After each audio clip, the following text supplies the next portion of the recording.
अस्सलामुअलैकुम, मैं हूं मोहम्मद जुनैद। शाहजेब खानजादा की गैर मौजूदगी में इस प्रोग्राम की मेज़बानी मैं कर रहा हूं। बलूचिस्तान के ज़िला ज़ोब में कल रात कोयटा से लाहौर जाने वाले मुसाफिर बसों के साथ एक अफसोसनाक वाक़या पेश आया, जब मुसल्लह अफराद ने पंजाब से ताल्लुक़ रखने वाले 9 मुसाफिरों को 2 बसों से उतारकर अगवा कर लिया और फिर फायरिंग करके उन्हें कत्ल कर दिया। शहीद होने वाले अफराद का ताल्लुक़ पंजाब के मुख्तलिफ इलाकों से था, जिनमें 2 भाई जाबिर और उस्मान का ताल्लुक़ लोधरा की तहसील दुनियापुर, मोहम्मद इरफान का ताल्लुक़ डेरा गाजी खान, साबिर का ताल्लुक़ गुजरावाला, मोहम्मद आसिफ का ताल्लुक़ मुजफ्फरगढ़ और गुलाम सईद का ताल्लुक़ खानेवाल से था। इसके अलावा जुनैद का ताल्लुक़ लाहौर, अहमद बिलाल का अटक और बिलावल का ताल्लुक़ गुजरात से था। शहीद होने वाले अफराद की शनाख्त के बाद उनकी मैयतों को डेरा गाजी खान मुंतकिल कर दिया गया, जिसके बाद मैयतों को उनके आबाई इलाके ले जाया गया। शहीद होने वाले अफराद के लवाहिकीन ने वाक़े की तफसीलात बताई हैं। मेरे वालिद की डेथ हुई है।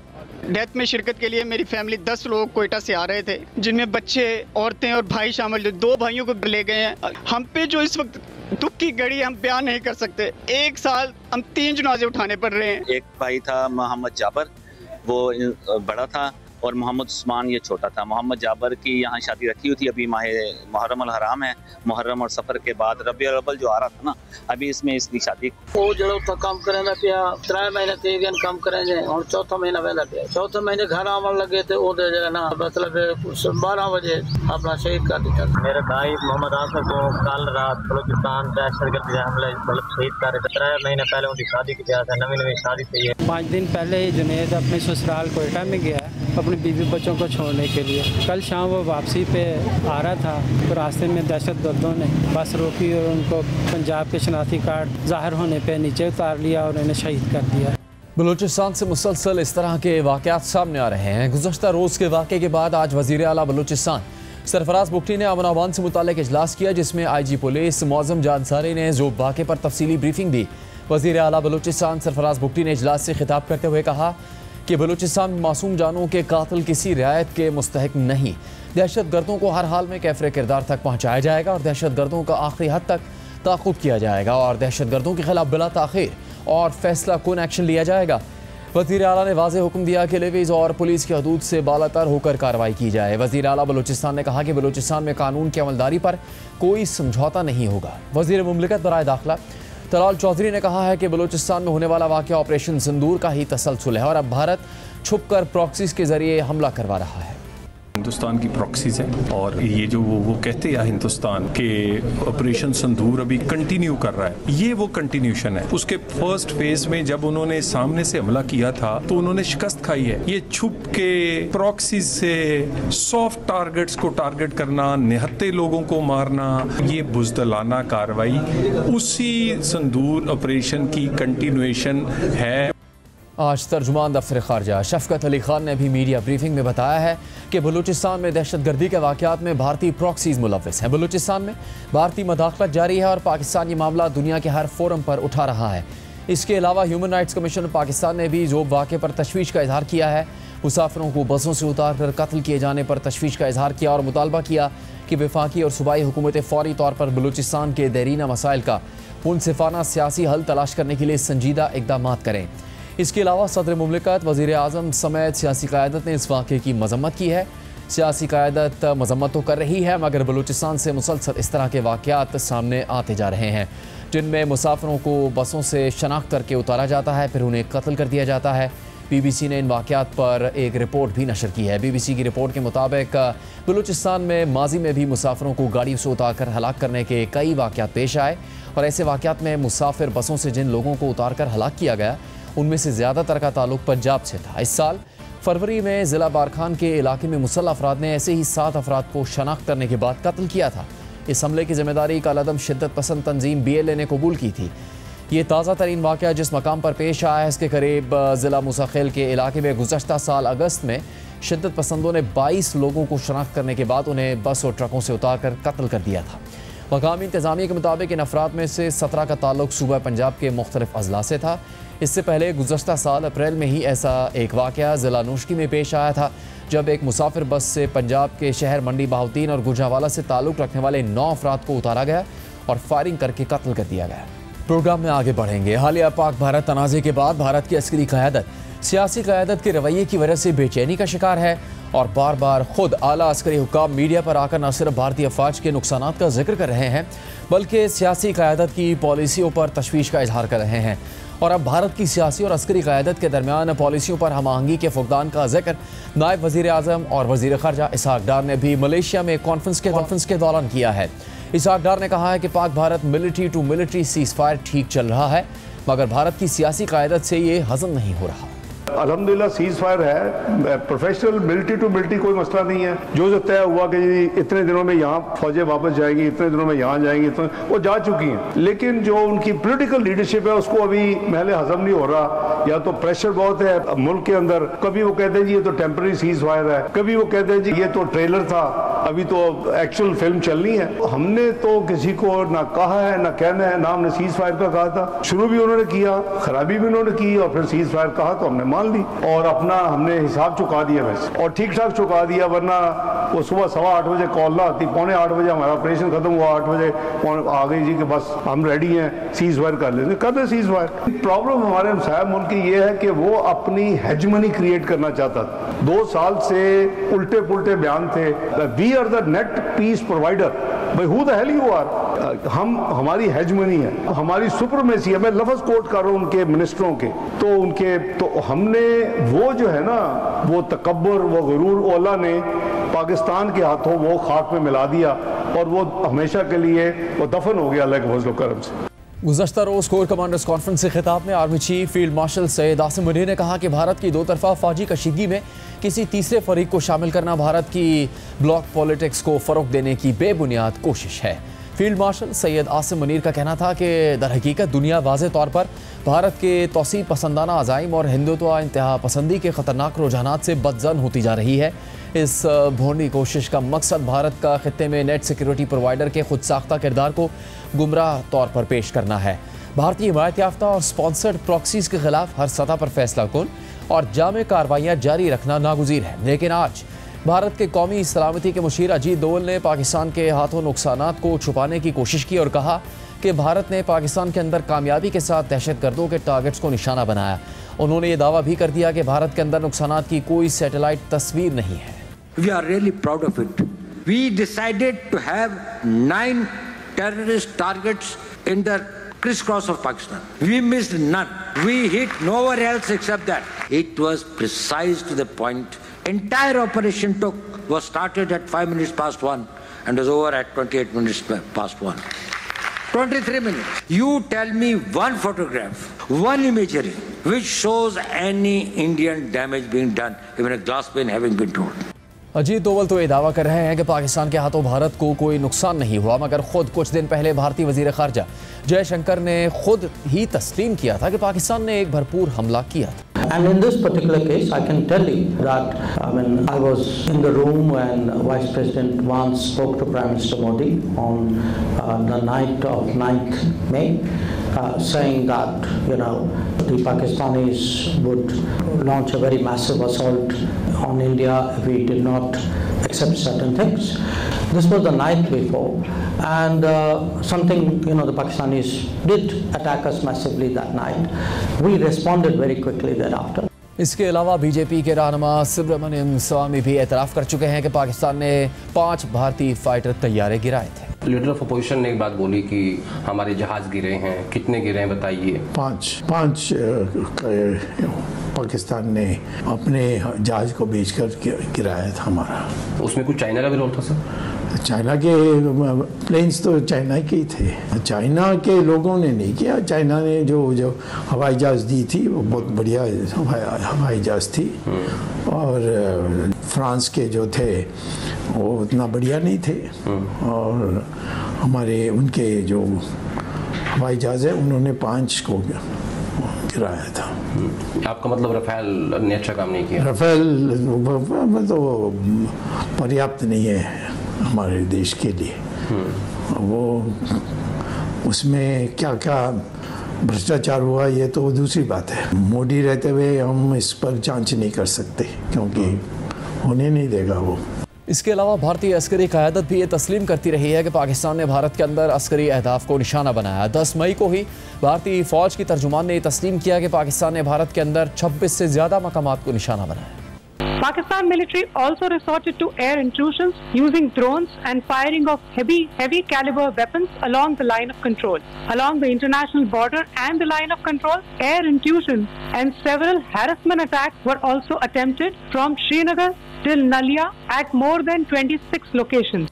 पाक भारत सीज फायर के अगले रोज जब भारतीय अस्करी हुकाम मीडिया ब्रीफिंग के लिए आए तो एक सहाफ़ी ने भारतीय फ़ज़ाइया के एयर मार्शल ए.के. भारती से सवाल किया कि क्या वो इस बारे में आदाद व शुमार दे सकते हैं कि भारत ने कितने असासे खोए हैं, क्योंकि बैन अल-अक़वामी मीडिया में राफेल तैयारे गिराए जाने की खबरें गर्दिश कर रही हैं। इस सवाल के जवाब में एयर मार्शल ए.के. भारती ने कहा कि भारत इस वक्त हालत जंग में है और जंग में नुकसान होता है। Can you give a number of assets we lost, because there's been a lot of speculation going on, international media writing a lot of things about our platforms, including Rafale. I mean, Pakistan claiming that Rafale has been downed, etc. Can you put that question to rest and clarify on that? We are in a combat scenario, and losses are a part of combat. As for the details, what could have been, how many numbers, which platform did we lose, at this time, I would not like to comment on that, because we are still in combat situation, and if I comment on anything, it will only be advantage adversary. इसके अलावा भारतीय chief of defence staff Anil Chauhan ने Singapore में Shangrila dialogue के दौरान Bloomberg को interview देते हुए इस बात का एतराफ़ किया कि 6 और 7 मई की शब पाकिस्तान ने भारतीय तैयारे मार गिराए थे। इंडोनेशिया में भारतीय दिफाई अताशी कैप्टन शिव कुमार भी एक तकरीब में पाक भारत जंग के दौरान पाकिस्तान के हाथों भारतीय फ़ज़ाइया के तैयारे मार गिराए जाने का एतराफ़ कर चुके हैं और उन्होंने इसकी वजह भारतीय सियासी क़यादत की पॉलिसी को करार दिया था। I may not agree with him that India lost so many aircrafts, but I do agree that we did lose some aircraft, and that happened only because of the constraint given by the political leadership to not attack the military establishment or their air defenses. Bharat के deputy army chief general Rahul Singh ने भी एतराफ़ किया है कि हम बहुत कुछ कर सकते थे। सिविल मिलिट्री ताउन के हवाले से बहुत कुछ करने की ज़रूरत है। We could do a lot. Some of our indigenous systems performed well. Some did not perform very well too. This time, thankfully, our population centers were not quite addressed. In the next round, we have to be prepared for that civil-military fusion. There is a lot to be done as far as this domain is concerned. खुद भारत की अस्करी और सियासी क़यादत ने तस्लीम किया कि पाकिस्तान के साथ तनाज़े में भारत को भी बड़ा नुकसान उठाना पड़ा। भारतीय तैयारे गिरे, अस्करी अहदाफ निशाना बने। साथ ही आलमी मीडिया ने भी इस हवाले से मुसलसल रिपोर्टिंग की और तमाम बड़े आलमी मीडिया इदारों ने भारतीय तैयारे गिरने और नुकसानात की भी तस्दीक की थी। इस पूरी सूरत हाल में भारतीय फ़ौज भारतीय सियासी क़यादत के रवैये के हवाले से बेचैन दिखाई देती है। पहले भारतीय डेप्यूटी आर्मी चीफ ने कहा कि हम बहुत कुछ कर सकते थे, सिविल मिलिट्री ताउन के हवाले से भी बहुत कुछ करने की ज़रूरत है। और फिर पाक भारत सीज़ फायर के बाद भारतीय वज़ीर आज़म मोदी ने तासुर दिया था कि पाकिस्तान ने न्यूक्लियर ब्लैकमेलिंग की है, मगर भारतीय chief of defence staff Anil Chauhan ने कहा कि न्यूक्लियर थ्रेशोल्ड क्रॉस होने से पहले बहुत ज़्यादा सिग्नलिंग होती है और हालिया तनाज़े में ऐसा कुछ नहीं हुआ। There's a lot of space before that nuclear threshold is crossed, a lot of signaling before that. I think nothing like that. The most rational people in uniform when conflict takes place. That's because they understand that conflict can swing either way. They understand the consequences of this kind of a conflict. And in every step which happened during this Operation Sindoor, I found both sides displaying a lot of rationality in their thoughts as well as actions. So why should we assume that in the nuclear domain there will be irrationality on someone else's part? इसके अलावा भारतीय opposition की सबसे बड़ी जमात कांग्रेस के सरबराह राहुल गांधी मुसलसल तनकीद करते रहे हैं कि नरेंद्र मोदी की पॉलिसियों की वजह से पाकिस्तान और चीन एक दूसरे के करीब आ रहे हैं। You have brought Pakistan and China together, and this is the single biggest crime that you could commit against the people of India. You will be responsible for anything that happens. इसी तरह की बात भारतीय chief of defence staff Anil Chauhan ने भी की और कहा कि जनूबी एशिया में हुकूमतें तब्दील हो रही हैं। इसके अलावा नज़रियाती सतह पर भी चैलेंजेस उभर रहे हैं। चीन, बांग्लादेश और पाकिस्तान के जुड़े हुए मफादात भी सिक्योरिटी खदशात को बढ़ा रहे हैं। Frequent shifts in government in South Asia with changing geopolitical situation and ideological views is another major challenge that we face. Similarly, there is a possible convergence of interest we can talk about between China, Pakistan and Bangladesh may have security implications for regional stability and security dynamics. सिर्फ यही नहीं, भारतीय deputy chief of army staff lieutenant general Rahul Singh ने चंद रोज़ पहले एक तकरीब से खिताब करते हुए कहा था कि पाकिस्तान और भारत के दरमियान 4 रोज़ा लड़ाई के दौरान भारत को एक सरहद पर पाकिस्तान के अलावा चीन और तुर्की का भी सामना था, जबकि चीन पाकिस्तान को भारतीय अस्करी तंसीबात की लाइव मालूमात फराहम कर रहा था। As far as Operation Sindoor is concerned, one border, 2 adversaries. So we saw Pakistan one side, but adversaries were 2, and if I would say actually 4 or 3 actually. So Pakistan was the front face. We had China providing all possible support. In the last 5 years, 81% of the military hardware that Pakistan is getting is all Chinese. China, of course, the good old dictum, killed by a borrowed knife. Turkey also played a very important role in providing the type of support that was there. PGMO level talks were going on. Pakistan actually was mentioning that we know that your such and such important sort of vector is primed and it is ready for action. I would request you to perhaps, pull it back. So he was getting live inputs from China. इसके अलावा चीन के भारत के साथ ताल्लुकात पर भारतीय opposition और अस्करी क़यादत सवाल उठा रही है, तो वहीं पर मोदी हुकूमत को मुसलसल सिफारती नाकामियों का सामना भी करना पड़ रहा है। खासतौर पर अमरीका नरेंद्र मोदी के इस दावे को तस्लीम करने को तैयार नहीं कि पाक भारत सीज़ फायर में अमरीका ने कोई किरदार अदा नहीं किया था। 2 दिन पहले अमरीकी दफ्तर खारजा की तर्जुमान टैमी ब्रूस से इस हवाले से सवाल हुआ, तो देखिए उन्होंने क्या जवाब दिया। One of the good news aspects of our modern world is people can see what's really occurring. You're not reliant on a comment to know what has really happened. The world is playing out in front of us in real time, on big screens and small screens. Everyone will have an opinion. That's an opinion. Some opinions are wrong. Donald Trump is here to help make that easier and to help use this to make things clear. Secretary Marco Rubio is in the same position. The Vice President of the United States also involved in the negotiations with Pakistan and India. J.D. Vance, same dynamic, fresh views, new ideas, understanding the world as it sits, and making sure that it's better when they leave, and they will be recognized for that. अमरीकी सदर बार बार ये कह रहे हैं कि तकरीबन 2 दर्जन दफ़ा ये कह चुके हैं कि उन्होंने पाकिस्तान और भारत के दरमियान सीज़ फायर करवाया, मगर भारतीय ऑपोजिशन नरेंद्र मोदी पर तनकीद कर रही है कि वो ट्रंप के इस दावे की तरदीद क्यों नहीं कर रहे, क्योंकि मोदी हुकूमत का यह दावा है कि अमरीका ने जंगबंदी में कोई किरदार अदा नहीं किया, भारत ने पाकिस्तान के कहने पर जंगबंदी की। इसके अलावा नरेंद्र मोदी हुकूमत को आलमी प्लेटफॉर्म्स पर भी सुबकी का सामना करना पड़ रहा है। कनाडा में होने वाले G7 इजलास में मोदी और ट्रंप की मुलाकात नहीं हो सकी, मगर नरेंद्र मोदी ने यह दावा किया कि डोनाल्ड ट्रंप तो उन्हें मुलाकात के लिए बुला रहे थे, मगर उन्होंने अमेरिका जाने के बजाय अपने वतन आने को तरजीह दी। अभी 2 दिन पहले मैं कनाडा में G7 समिट के लिए वहां था और अमेरिका के राष्ट्रपति ट्रंप ने मुझे फोन किया। उन्होंने कहा कब कनाडा तो आए ही हैं तो वाशिंगटन होकर के जाइए, साथ में खाना खाएंगे, बातें करेंगे। उन्होंने बड़े आग्रह से निमंत्रण दिया। मैंने अमेरिका के राष्ट्रपति को कहा कि आपका निमंत्रण के लिए धन्यवाद, मुझे तो महाप्रभु की धरती पर जाना बहुत जरूरी है और इसलिए मैंने उनके निमंत्रण को नम्रता पूर्वक मना किया और आपका प्यार, महाप्रभु की भक्ति मुझे इस धरती पर खींच करके ले आई है। नरेंद्र मोदी ने यह दावा किया कि ट्रंप उन्हें बुला रहे थे मगर वो नहीं गए और अपने वतन आए, मगर अब भारतीय ऑपोजिशन मोदी पर तनकीद कर रही है कि वो मुल्क में रहने की बजाय छोटे छोटे अफ्रीकी ममालिक का दौरा कर रहे हैं। सुनिए आम आदमी पार्टी से ताल्लुक रखने वाले भारतीय रियासत पंजाब के वजीर आला भगवत मान सिंह ने क्या कहा।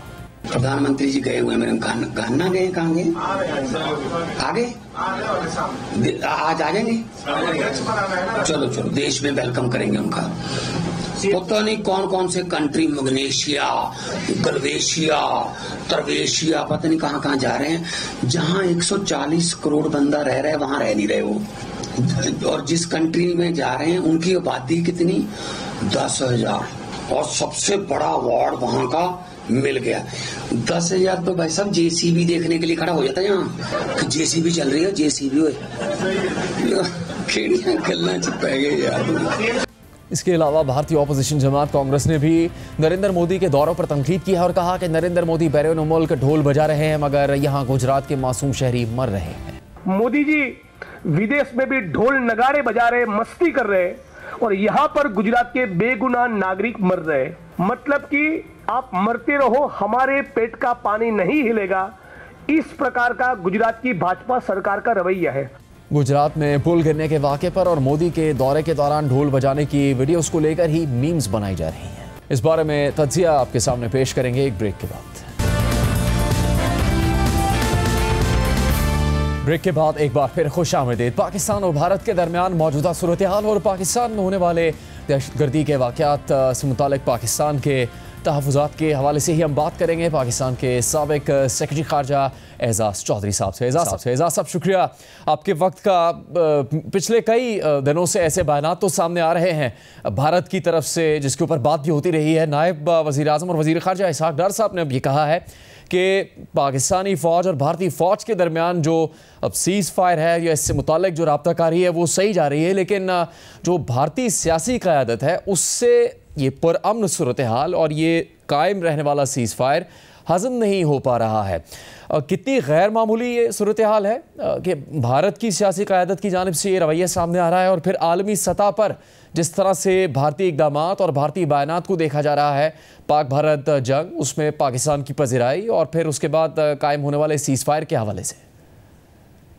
जी, ये जो इस वक्त टोला हिंदुस्तान में हुकूमत कर रहा है, जिसमें मोदी साहब और उनकी टीम है, वो उन्होंने पाकिस्तान के साथ अपनी दुश्मनी को इंतहा तक पहुंचा दिया है। यानी कोई किसी किस्म की, जैसे कहते हैं ना कि कोई हमसायगी का कोई हक रखना, वो तो बड़ी दूर की बात है, बल्कि किसी लिहाज से भी वो कसर नहीं छोड़ते। अभी बलूचिस्तान में जिस तरीके से फिर उन्होंने ये दहशतगर्दी की है और जिस तरीके से वो पहले भी करते आ रहे हैं, इससे साफ जाहिर होता है कि ये अभी जंग का जो जुनून था वो उतरा नहीं है। और बिल्कुल सही कहा वज़ीर ख़ारजा साहब ने कि जो शर्मिंदगी उनको होनी चाहिए थी उस जंग के हवाले से, 4 रोज़ा जंग की, वो भी अभी तक नहीं उन्होंने मानी। हालांकि तरीके से खबरें आ रही हैं, उन्हीं के लोग मान रहे हैं कि जनाब इतने जहाज भी गिरे और ये भी हुआ वो भी हुआ, लेकिन ऑपरेशन सिंदूर जारी रहेगा। मेरे ख्याल में ये जो तकब्बुर और घमंड है ना इनका, वो इनको चैन नहीं लेने दे रहा। ये बड़ी बदकिस्मती की बात है कि पाकिस्तान का साबका ऐसे कैसे हमसाये से हुआ है जो कम ज़र्फ भी है और इस किस्म की दुश्मनी भी रखता है। लेकिन शुक्र है पाकिस्तान ने जवाब अच्छा दिया है, कड़ा जवाब दिया है। हम कौम हौसले में है, हमारे लीडर हौसले में है, हमारी फ़ौज हौसले में है, तो उस लिहाज से तो इत्मीनान है पूरी कौम को। लेकिन बहरहाल हिंदुस्तान की तरफ से हमें बहरहाल चौकन्ना रहना चाहिए। एजाज़ साहब, पाकिस्तान ने जो पाक भारत तनाज़ा था उसमें कामयाबी हासिल की, सबकत हासिल की, आलमी सतह पर उसको तस्लीम किया गया। अब जो सियासी क़यादत है जिसके बारे में वज़ीर ख़ारजा इसहाक़ डार ये कह रहे हैं कि उनसे हज़म नहीं हो रही या वो अमन की इस सूरत हाल को बर्दाश्त नहीं कर पा रहे हैं, इस पर मुतमईन नहीं है, तो अपनी नाकामी, अपनी नाअहली भी तस्लीम नहीं कर रही भारतीय सियासी क़यादत, लेकिन उनकी तरफ से जो फ़ौजी हुकाम हैं उनकी जानिब से हक़ाइक़ को तस्लीम भी किया जा रहा है या उससे मुतालिक जो तहफ़्फ़ुज़ात हैं उनके अपने मुल्क की सूरत हाल पर या कारकर्दगी से मुतालिक, उसके ऊपर भी उनके फ़ौजी हुकाम की जानिब से बात की जा रही है। तो ये भी भारत में पहले नहीं होता था, ये अब सामने आ रहा है हालिया पाक भारत तनाज़े के बाद। जी बिल्कुल। देखें, वो सियासी क़यादत तो खसियानी बिल्ली खंबा नोचे के मुतरादिफ है उनका जो है, लेकिन फ़ौज को तो अंदाज़ा है ना कि क्या हुआ था, उनको बखूबी अंदाज़ा है और अभी वो शायद जंग के लिए तैयार नहीं है, वरना मोदी साहब तो दोबारा जंग शुरू कर देते। उन्होंने ऑपरेशन सिंदूर ख़त्म भी नहीं किया अभी, लेकिन फ़ौजी की आदत शायद जो ये बिल्कुल आप सही कह रहे हैं कि इस दफ़ा हमें वो एक तफावत नज़र आ रहा है, जो उनकी सियासी क़यादत की पोजीशन है और जो फ़ौजी क़यादत की पोजीशन है। ये जो जंगी जुनून जिसे कहते हैं ना, राजनाथ सिंह और अमित शाह और मोदी सरकार के ऊपर पूरी की पूरी सरकार पे तारी है, ये इनको और भी ज़्यादा बेइज्जती करवाएगा, क्योंकि पाकिस्तान भी हाथ पे हाथ धरे तो नहीं बैठा। हमारे यहाँ भी ये पूरी तरह तैयारी जारी है कि ये किसी वक्त भी कर सकते हैं। आपको याद हो यशवंत सिन्हा जो इन्हीं के पुराने फाइनेंस मिनिस्टर, फॉरेन मिनिस्टर रहे हैं, उन्होंने ये कह दिया हुआ है कि जब तक ये इलेक्शंस का सिलसिला रहेगा अगली रियासतों में, खुसूसन बिहार में, तो ये करते रहेंगे इस किस्म के काम। तो वो वो हजम नहीं कर पा रहे हैं, वाकई नहीं हजम कर पा रहे हैं कि उनको इतनी बड़ी शिकस्त हुई है और वो अब बदला लेना चाहते हैं। तो ये एक बड़ा ही यानी मुश्किल वक्त तो है उनके लिए भी और हमारे लिए भी, क्योंकि बहरहाल जंग तो नुकसानदेह होती है, तो पाकिस्तान को तैयारी भी रखनी है अपनी। और मैं समझता हूँ कि इस वक्त अपनी सफ़ों में इत्तेहाद हम बढ़ाकर, हम अपनी गवर्नेंस को भी बेहतर करके बल्कि और मजबूती से खड़े हो जाए, एक चट्टान बन के हिंदुस्तान के सामने, क्योंकि वो खतरा मेरे ख्याल में ख़त्म नहीं हुआ है। जो इस वक्त एजाज चौधरी साहब, भारत के वज़ीर आज़म नरेंद्र मोदी की जो सफारती हिकमत अमली है उस पर भी भारत के अंदर से तनकीद हो रही है, आपकी उस पर क्या राय है? आप बेशतर ममालिक में सफ़ीर रहे हैं, पाकिस्तान के सेक्रेटरी ख़ारजा रहे हैं। जब अमेरिका की जानिब से कहा गया कि अमेरिकी सदर डोनाल्ड ट्रंप और उनकी टीम की तरफ से किरदार अदा किया गया पाक भारत सीज़फायर में, उसको भारत तस्लीम नहीं कर पा रहा था। फिर उनके वज़ीर ख़ारजा जयशंकर से जब सवालात हुए तो वो भी कोई मुनासिब जवाबात नहीं दे सके, और अब उन्होंने बहुत सी बातों को दरपर्दा तस्लीम भी किया है। पर बहुत से ऐसे मौके आए हैं जिसमें बहुत ज़्यादा वाज़ेह हो गया कि वो अपनी खिफ़त छुपाने की कोशिश के बावजूद छुपा नहीं पा रहे। जिस तरह नरेंद्र मोदी ने कहा कि उनको अमेरिकी सदर डोनाल्ड ट्रंप की जानिब से अमेरिका आने की दावत दी गई, हालांकि वो बिल्कुल करीब मौजूद थे, और उन्होंने कहा कि उन्हें तो बहुत ज़रूरी एक जगह जाना है। अब जब हम देख रहे हैं पिछले कई हफ्तों से कि वो ऐसे कई ममालिक के दौरे कर रहे हैं जिनसे किसी भी मुल्क के सिफारती ताल्लुकात अपनी जगह अहम होंगे, लेकिन वो आलमी सतह पर उनकी वो अहमियत और वो ज़रूरत उस तरह से कायम नहीं हो पा रही। उस पर भारत में भी तनकीद हो रही है जिन ममालिक के नरेंद्र मोदी अब दौरे कर रहे हैं। आपकी उनकी इस सिफारती हिकमत अमली से मुतालिक क्या राय है? राय ये है कि इंडिया बड़े अरसे से ये दावा कर रहा था कि हम ग्लोबल साउथ के लीडर हैं, ठीक है जी, डेवलपिंग कंट्रीज के। वो ब्रिक्स में भी, एससीओ में भी इसी के नारे लगाते थे, लेकिन आपने देखा कि एससीओ की जॉइंट स्टेटमेंट वो दस्तखत नहीं कर सके, ठीक है। ब्रिक्स के अंदर भी लोगों को शकूक है कि ये अमेरिका के पिट्ठू बन के यहाँ पे दाखिल हुए हैं।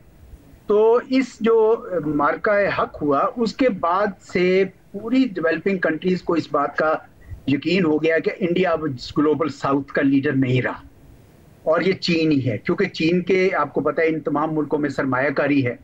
तो इस वजह से अब उसकी कमी पूरी करने के लिए ये सारे दौरे तो बेशक कर रहे हैं, लेकिन डेवलपिंग कंट्रीज को अब शक पड़ गया है कि ये हमारे साथ रहते हुए भी, आपको याद होगा जब ब्रिक्स में बात की ना कि हम डी डॉलराइजेशन या डॉलर्स को चैलेंज करने के लिए कुछ सोचते हैं, क्योंकि रूस चीन सारे तंग थे, तो उस वक्त भी हिंदुस्तान ने कहा कि नहीं उस तरफ मत जाइएगा। तो वो एक लिहाज से दोनों साइड्स पे खेलना चाह रहे हैं, यानी running with the hare hunting with the hound, तो वो पसंद नहीं आ रहा।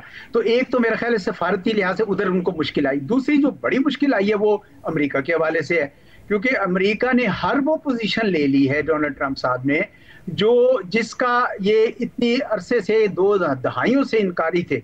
ये कह रहे थे कश्मीर जो है वो बायलैटरल मसला है, वो भी इंटरनेशनलाइज हो गया, उन्होंने कहा कि हम इसको हल करते हैं। उन्होंने ये कहते थे हम पाकिस्तान से बातचीत नहीं करना चाहते थे, सेक्रेटरी रूबियो ने कहा कि जी न्यूट्रल वेन्यू पे बातचीत हो सकती है। तो वो डीहाइफनेशन को रीहाइफनेशन में भी कन्वर्ट हो गया। ये तो मैं जाया करता था, कभी कभी इनसे कहीं बात होती थी तो ये कहते थे पाकिस्तान रेलेवेंट ही नहीं रहा। तो अब जो है वो भी इनके लिए मुश्किलात पेश आ गई कि पाकिस्तान तो दुनिया भर के लिए रेलेवेंट हो गया। तो मैं समझता हूँ कि इनकी सफारतकारी के लिए एक बहुत कड़ा इम्तिहान है, और ये इस इम्तिहान में शायद पास ना हो सकें, क्योंकि अब ग्लोबल साउथ की लीडरशिप तो क्लियरली चीन के पास चली गई है, और अमेरिका के साथ जो है ना अमेरिका ने अपनी चॉइसेस जो है एक्सपेंड की। मैं ये नहीं कहता कि अमेरिका हमारे साथ बहुत ज्यादा कोई जबरदस्त ताल्लुकात कायम कर लेगा, लेकिन उसको कम से कम इस बात का अंदाजा जरूर हो गया अमेरिका को कि पाकिस्तान एक ऐसा मुल्क है जिसके साथ ताल्लुकात रखने चाहिए, और उसका मुजाहरा वो कर रहे हैं। एजाज साहब, भारत के मौक़िफ़ को तस्लीम नहीं किया जा रहा, पाकिस्तान के मौक़िफ़ की पजीराई हो रही है। पाकिस्तान अमन कायम रखना चाहता है, मुज़ाकरात के लिए भी तैयार है, ये अपनी जगह पाकिस्तान के लिए खुशाइंद और मुस्बत है। लेकिन जो पाकिस्तान में दहशतगर्दी के वाक़यात हो रहे हैं, ख़ुसूसन बलूचिस्तान में या फिर दीगर इलाकों में, जिस पर पाकिस्तान का मौक़िफ़ ये है कि भारत अपना किरदार अदा कर रहा है इन हमलों के पीछे किसी न किसी सूरत में, और अब भी जो बलूचिस्तान का वाक़या है उससे मुताल्लिक़ पाकिस्तान के नुमाइंदों का यही मौक़िफ़ सामने आया है। उस सूरत में जब पाकिस्तान में ऐसे दहशतगर्दी के वाक़यात हो रहे हैं और पाकिस्तान इनके पीछे समझता है कि भारत का हाथ है, उस सूरत में क्या पाकिस्तान की हिकमत अमली होनी चाहिए? फिर देखो, मुझे तो कोई शक नहीं है कि हिंदुस्तान मुलव्वस है उन वाक़यात में बलूचिस्तान में, और उसके दो मकासद है। एक तो ये कि वहाँ पे पाकिस्तान को कमज़ोर किया जाए, डिस्टेबलाइज किया जाए, वहाँ बेचैनी फैलाई जाए, सियासी अफरा तफरी फैलाई जाए, जो जो कर सकते हैं। और दूसरा ये है कि चीन और पाकिस्तान के जो CPEC है, जिसमें बलूचिस्तान की कलीदी हैसियत थी, गवादर पोर्ट भी वहाँ पे है और उसको काशगर से मिलाने के लिए सबसे शॉर्ट रास्ता बलूचिस्तान से गुजरता है, उसको सेबोटाज किया जाए। अच्छा, उसके लिए अब दो कंड्यूट्स ये यूज करते थे, एक अफगानिस्तान, एक ईरान। ईरान में तो कम अज कम इस दफा अंदाजा हो गया उनको कि हिंदुस्तान कहाँ खड़ा है, तो मुझे लगता है कि ईरानी तो अब इनको जगह नहीं देने लगे। अफगानिस्तान के अंदर भी मेरे ख्याल में कश्मीर और चीन ने और पाकिस्तान ने काफी सफारतकारी करके उनको एहसास दिला दिया है कि आपका रास्ता हमारे साथ इक्तिसादी हमकारी में है, ये दूसरी तरफ ना चले। तो मेरे ख्याल में वो तो बेहतर हो जाएगा। अब हमारा रह गया डोमेस्टिक, हमारा बड़ा काम है। एक तो पाकिस्तान के जो बलूचिस्तान के अवाम है उनके एहसास महरूमी के लिए काम करना चाहिए, उसमें कोई शक नहीं है। और दूसरा, जो वहाँ पे पकड़े गए जिस तरह कुलभूषण जाधव या दूसरे तीसरे जो भी पकड़ा जाए, हम उनके खिलाफ केसेस बनाएं, उनके खिलाफ केसेस बना के लोकल कोर्ट्स में लेटर रुकेडिट करें, हम ये जो इंटरपोल के पास जाएं, जो जो फोरम्स हमें अवेलेबल हैं उनके खिलाफ ये केसेस दायर करें, ताकि दुनिया तो देखना चाहेगी ना कि क्या क्या आपके पास सबूत है। सबूत तो हमारे पास हैं, तो उनको मेरे ख्याल में हमें उजागर करना चाहिए, ताकि दुनिया हिंदुस्तान का ये चेहरा भी देख ले, ये बड़े पाकबाज बने हुए हैं और पारसा बन के सामने फिरते हैं, असल में कर ये रहे हैं। अभी आपने जब मुझे कॉल किया तो मैं वो इनकी अजीत डोभाल साहब की कोई स्टेटमेंट सुन रहा था, वो अपने लोगों को बताने की कोशिश कर रहे थे कि नहीं नहीं हमने तो बड़ा इसमें कामयाबी हुई है सिंदूर में, ये वो। तो वो अपने तौर पर वहीं के वहीं ये कर रहे हैं। तो हमारे लिए बहुत ज़रूरी है कि हम सफारती, कानूनी और ये जंग जो है ना इनके साथ जारी रखें और साथ साथ तैयारी, क्योंकि ये बाज नहीं आने वाले। लेकिन मेरा ख्याल है कि ईरान में अब इनको जगह नहीं मिलेगी और ना ही शायद अब अफगानिस्तान में मिले, तो इनके लिए आहिस्ता आहिस्ता ये रास्ते जो है ना बंद हो सकते हैं अगर हम थोड़ी सी मेहनत करें बलूचिस्तान में। एजाज चौधरी साहब, आपको बहुत शुक्रिया। प्रोग्राम जारी रहेगा एक ब्रेक के बाद। गाजा के हवाले से जहां एक तरफ हालिया दिनों में जंगबंदी मुज़ाकरात में पेशरफ्त हो रही है, तो वहीं दूसरी जानिब इसराइली हमले वहशियाना शिद्दत इख्तियार कर गए हैं और गाजा में इंसानी अलमिया संगीन से संगीन तर हो गया है। नए हमलों में छोटे बच्चे सबसे ज़्यादा मुतासर हो रहे हैं। अल जजीरा के मुताबिक आज सुबह से अब तक कम से कम 18 फ़लस्तीनी इसराइली हमलों में शहीद हो चुके हैं, जबकि गुज़श्ता 24 घंटों के दौरान शहीद होने वाले फ़लस्तीनियों की तादाद 80 से तजावुज़ कर गई है। अहम बात यह है कि इन हमलों में सबसे ज़्यादा गाजा में स्कूल्स और अस्पतालों समेत इमदाद के तकसीम के मतनाज़ मराकज़ पर मौजूद फ़लस्तीनियों को निशाना बनाया जा रहा है। इसी तरह के एक और हमले में आज इसराइली फोर्सेस ने शुमाली गाजा के इलाके जबालिया में एक स्कूल को निशाना बनाया, जिसमें जंग की वजह से बेघर फ़लस्तीनियों ने पनाह ले रखी थी। इस हमले में कई बच्चों समेत कम से कम 7 फ़लस्तीनी शहीद हो गए हैं। कल सुबह इसराइल ने गाजा के वस्ती शहर देर उल बला में एक मेडिकल सेंटर के बाहर उस वक्त बमबारी की जब कई फ़लस्तीनी अपने छोटे बच्चों समेत फूड सप्लीमेंट्स और तिब्बी इमदाद हासिल करने के लिए कतार में खड़े थे। इस हमले में कम से कम 15 फ़लस्तीनी शहीद हो गए, जिनमें कम से कम 10 बच्चे और 3 ख़वातीन शामिल थे। इस हमले के बाद का मंजर इंतहाई दिल दहला देने वाला था। अमरीकी नशरियाती इदारे CNN ने इससे मुताल्लिक़ एक रिपोर्ट भी नशर की है। फ़लस्तीनियों का कत्ल जारी है। गाजा जंगबंदी से मुताल्लिक़ अमरीकी सदर ट्रंप की नीयत पर सवालात उठ रहे हैं कि अगर वो वाकई जंगबंदी चाहते हैं तो अब तक इसमें कोई अहम पेशरफ्त क्यों नहीं हुई। इस हवाले से अल जजीरा ने लिखा है कि वाइट हाउस का कहना है कि मशरिक़ वस्ता में सदर ट्रंप की सबसे बड़ी तरजीह गाजा की जंग का खात्मा है, लेकिन जब वो इस हफ्ते इसराइली वज़ीर-ए-आज़म नेतन्याहू की मेज़बानी कर रहे थे तो दोनों रहनुमा एक दूसरे की तारीफ़ों में मसरूफ़ थे। और ऐसे में गाजा में इसराइली हमले भी जारी हैं, जहाँ अब तक 57,760 से ज़्यादा फ़लस्तीनी शहीद हो चुके हैं। इस सूरत हाल पर रिपोर्ट में मज़ीद लिखा है कि तज्ज़ियाकारों का कहना है कि अगर ट्रंप वाकई गाजा में देर पा जंगबंदी चाहते हैं तो उन्हें इसराइल को दी जाने वाली अमरीकी फ़ौजी इमदाद को बतौर दबाव इस्तेमाल करना होगा ताकि नेतन्याहू को किसी मुआहदे पर आमादा किया जा सके। बैनुल-अक़वामी think tank International Crisis Group के सीनियर मुशीर ब्रायन फेनोकेन ने ट्रंप के गैर वाज़ेह पैगामात को उनके पेशरो सदर बाइडन से तशबीह देते हुए कहा है कि दोनों रहनुमाओं ने जंगबंदी की बात तो की, लेकिन इसराइल पर जंग ख़त्म करने के लिए दबाव डालने में कोई संजीदगी नहीं दिखाई। ब्रायन फेनोकेन के मुताबिक ये बिल्कुल बाइडन इंतज़ामिया की तरह लगता है, जहां व्हाइट हाउस की जानिब से इसी तरह के बयानात सुनने को मिलते थे। अगर वाकई जंगबंदी अमेरिका की सबसे बड़ी तरजीह है तो उसके पास इसे मुमकिन बनाने की सलाहियत मौजूद है। अमेरिका हर साल इसराइल को अरबों डॉलर्स के फ़ौजी इमदाद देता है और अक़वाम मुत्तहिदा जैसे बैनुल-अक़वामी फ़ोरम्स पर इसका सिफारती दिफा भी करता है। ब्रायन फेनोकेन, जो कि अमरीकी महकमा ख़ारजा के साबिक़ वकील भी रह चुके हैं, उन्होंने नेतन्याहू के हमास से मुताल्लिक़ बयानात को खाली धमकियाँ करार देते हुए कहा कि ट्रंप इसराइल पर दबाव डालकर जंग रुकवा सकते हैं। उन्होंने मजीद कहा कि ट्रंप इसराइल को दी जाने वाली फौजी इमदाद मुअत्तल करने की धमकी देकर जंग बंदी करवा सकते हैं और ये इकदाम न सिर्फ अमेरिका के मफाद में होगा बल्कि खुद ट्रंप के लिए भी एक सिफारती कामयाबी हासिल करने का जरिया बन सकता है। रिपोर्ट में मजीद लिखा है कि नेतन्याहू पीर को वाशिंगटन DC पहुंचे और ट्रंप के साथ ईरान की एटमी तनसीबात पर गुज़श्ता माह की 12 रोज़ा जंग के दौरान किए गए मुश्तरका हमले की खुशी मनाते हुए एक फतह का जश्न मनाया। नेतन्याहू ने अपने दौरे के शुरू से ही ट्रंप की खुशनुदी हासिल करने की कोशिश की। पीर की रात को व्हाइट हाउस में इशाई के दौरान नेतन्याहू ने ऐलान कर दिया कि उन्होंने अमरीकी सदर को नोबेल अमन इनाम के लिए नामजद किया है। इसके बाद दोनों रहनुमा मंगल के रोज़ दोबारा मिले, जहां ट्रंप ने कहा कि उनकी बातचीत का महवर गाजा और जंगबंदी का मंसूबा है। फिर उसके एक दिन बाद नेतन्याहू ने कहा कि वो और ट्रंप गाजा के मामले पर मुकम्मल हम आहंगी में हैं। नेतन्याहू ने मजीद कहा कि सदर ट्रंप एक मुआहदा चाहते हैं, इसी तरह वो भी मुआहदा चाहते हैं, लेकिन इसराइल की कुछ सिक्योरिटी और दीगर ज़रूरियात हैं और हम मिलकर कोशिश कर रहे हैं कि ये हासिल हो सके। लेकिन Quincy Institute for Responsible Statecraft से वाबस्ता रिसर्चर NLA शेलाइन के मुताबिक असल में इसराइल ही जंग बंदी की राह में रुकावट है। उन्होंने निशानदही की कि हमास पहले ही जंग के मुस्तकिल खात्मे का मुतालबा कर चुकी है, जो कि ट्रंप इंतज़ामिया भी कहती है कि वो यही चाहते हैं। NL शेलाइन ने अल जज़ीरा से बात करते हुए कहा कि हमें मालूम है कि ट्रंप ने कहा कि वो जंग बंदी चाहते हैं, लेकिन हमने अब तक ये नहीं देखा कि वो जंग बंदी के हसूल के लिए अमरीका के वसी असर व रसूख को इस्तेमाल करने पर भी आमादा हैं। उन्होंने मजीद कहा कि ट्रंप इंतज़ामिया ने न सिर्फ इसराइल को हथियारों की तरसील रोकने से गुरेज किया बल्कि फ़ख्र के साथ भारी बमों की सप्लाई भी दोबारा शुरू कर दी। वाज़ेह रहे कि ये वही हथियार है जिनकी फरहमी को साबिक़ सदर बाइडन ने गाज़ा की जंग के दौरान आर्जी तौर पर रोका था।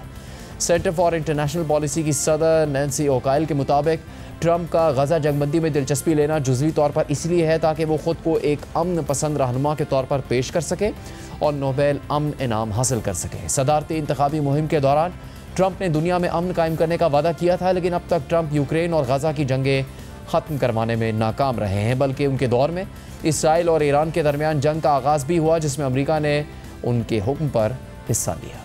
प्रोग्राम का यहाँ पर अख्तिताम होता है। इजाज़त दीजिए।